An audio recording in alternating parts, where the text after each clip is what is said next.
Y algo también histórico que traemos encima aquí en nuestra cultura, aquí dice, se comió el árbol y bien, el bien y del mal, ¿no? Ahí donde las mujeres, a través de Eva, supimos lo que era el bien y del mal.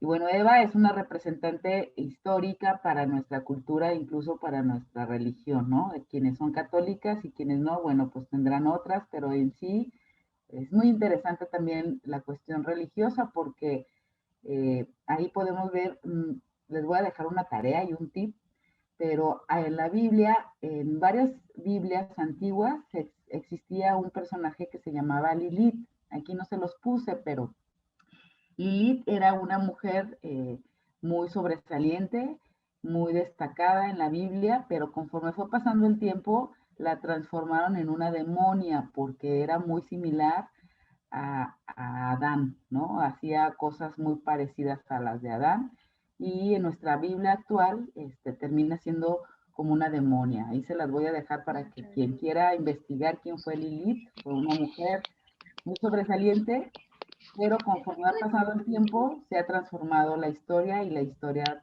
de la misma Lilith, ¿no? Y bueno, otro personaje es la Malinche. La Malinche es un personaje también muy histórico a través de la conquista española. Bueno, pues se sabe que, o conocemos a través de la historia, que es la desafiante vida de la mujer más despreciada en la historia de México. Desafortunadamente así la pintan. Su nombre es sinónimo de traición y de una manera de pensar en México, ¿no? Y bueno, aquí dicen, es cierto, la mayoría de las guerreras tienen en algún punto de climas de la mujer como la parte mala, claro. Lili fue la primera mujer de Adán, así es. Se los dejo, no se los puse aquí para no meterme mucho en cuestiones religiosas. Es muy respetable también el tema religioso, pero quise como mencionárselos para que ustedes tengan en alguna oportunidad que tengan, la puedan leer. Y bueno, la Malinche, que es una mujer, que fue una mujer indígena, ahora lo entendemos y lo hemos entendido como que ser malinchista suele encender los ánimos de un discurso entre los mexicanos que a lo largo de 5 siglos han aprendido que eso es ser traidor a la patria, ¿no? Y es el malinchismo, es algo que ha estado fijado en la mente de los mexicanos desde la llegada de los conquistadores españoles, que fue de 1519 hasta ya 500 años después, ¿no? Fue como nuestro contexto histórico. Si se fijan, nuestras referencias de mujeres, pues no hablan bien de nuestras mujeres, ¿no? Sin embargo, si conocemos la otra parte de la Malinche, pues fue una mujer muy sabia que supo manejar la lengua española, que traducía, era nuestra traductora ante los españoles, pero eso no lo sabemos porque la historia la cuentan los hombres, ¿no? Y bueno, ¿por qué el sentimiento de culpa de las mujeres? Y, y esto yo aquí quisiera detenerme un poquito porque esto ya lo empezamos a estudiar en varias disciplinas y, y bueno, esto es un asunto que lo tenemos que ver desde la perspectiva de género. ¿Qué quiere decir? Que lo tenemos que analizar con lentes más, todavía con más aumento de por qué tenemos esa culpa las mujeres, ¿no? Y el sentimiento de culpa tiene a ser un intenso en la mujer que en el hombre, diferencia que puede variar en función de factores históricos. Y bueno, hubo una socióloga que se llamaba Arlene Russell en el 1983, que ella decía que había unas reglas de sentimiento no habladas, o sea, no dichas, y para designar un conjunto de reglas o normas de las que no somos conscientes, pero que socialmente dictan lo que se debe o no se debe sentir en determinadas circunstancias. Yo aquí me detendría un poquito a pensar, no sé si ustedes se acuerdan o alguien les platicó, no sé si todavía en algunos municipios suceda, pero cuando moría una persona, contrataban a personas, a mujeres, para que incluso lloraran en el velorio, ¿no? ¿Por qué? Porque se supone que las mujeres somos sentimentales, ¿no? Y bueno, en ocasiones las reglas de sentimientos son diferentes para hombres y mujeres dentro de una misma cultura. Por ejemplo, en caso de adulterio, y ustedes lo saben mejor que yo, En muchas culturas la mujer adúltera, además de ser estigmatizada, algo que no sucede con los hombres que tienen que sentir peor, ¿no? O sea, si una mujer es adúltera, pues socialmente tiene una carga muy fuerte a diferencia de los varones, ¿no?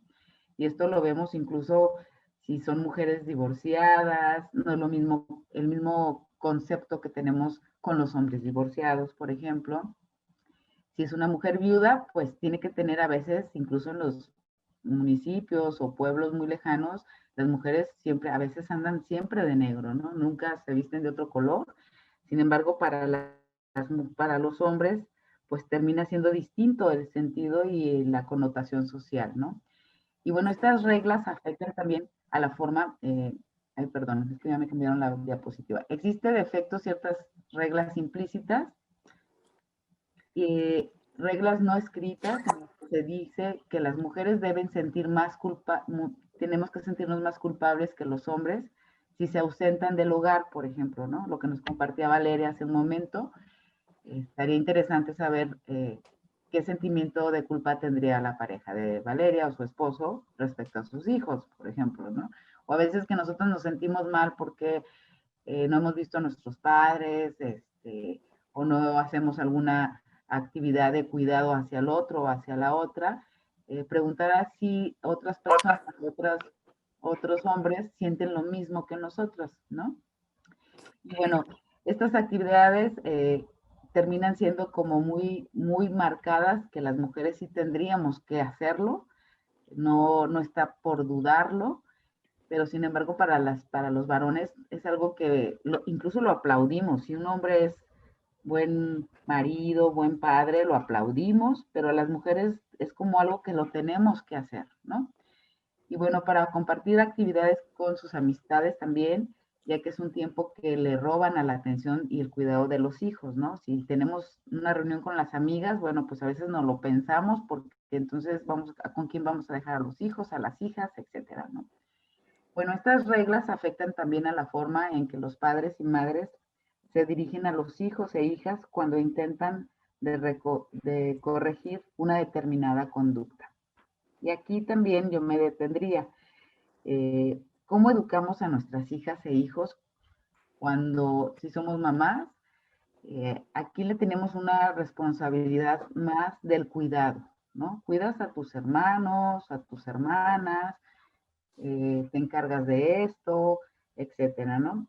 Y bueno, diversos estudios constatan que con las hijas se promueve mayor sentimiento de culpa al aplicar técnicas disciplinarias que tratan de hacer ver las penosas consecuencias de una conducta con frases como estas. Es que aquí quería que alguien me dijera qué frases inconscientemente le decimos a las hijas y que estamos inculcándole alguna responsabilidad de culpa.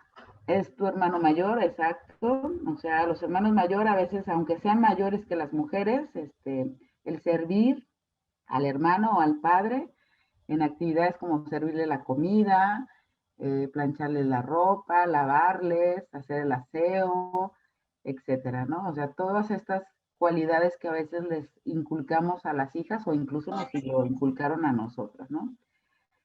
Se les inculca servir al hermano, al padre, que debemos saber cocinar, eso es algo muy cultural también. Darle prioridad a los hombres para estudiar, exacto. Algunas mujeres no tuvieron la oportunidad de estudiar, aunque sea mayor. Y bueno, es una obligación también que nos lo han inculcado a las mujeres. Y bueno, esto es una réplica de la educación de la madre, claro, pero recordemos aquí que la madre pues ha sido educada así, ¿no? Es una función del rol de la mujer, ser buena y obediente, calladita, te ves más bonita, perfecto. Tú no puedes llegar tarde seguido porque no estás bien de una mujer, exacto. Heredar solo a los hombres, así es, exactamente. La herencia siempre se las dejan a los varones, ¿no? Bueno, estas reglas que ustedes acaban de compartir aquí en el chat son reglas que afectan también a la forma en que los padres y madres se dirigen a los hijos e hijas. Y bueno, generalmente con las hijas se promueve mayor sentimiento de culpa al aplicar estas técnicas disciplinarias, que tratan de hacerles ver la penosa consecuencia de su conducta con frases como las que ustedes acaban de mencionar. Eh, Inconscientemente lo replicamos y ojo, no es que nuestras madres y las mujeres tengamos la culpa, sino porque ha sido algo culturalmente eh, aprendido y las mujeres lo seguimos replicando, pero ahí sí tenemos una responsabilidad las mujeres de cambiar esta forma y este mecanismo de educación con nuestras hijas y nuestros hijos, ¿no? Si a las mujeres anteriormente no las dejaban estudiar, porque ¿para qué? Si se van a casar, hoy en día les aseguro que la mayoría que estamos conectadas aquí desearíamos que nuestras hijas en un futuro fueran profesionistas. Ya no quisiéramos pensar que nada más su logro máximo es el casarse, ¿no? ¿Por qué? Porque estamos en otros tiempos, porque la sociedad ya exige mayor preparación de las mujeres, etcétera, ¿no?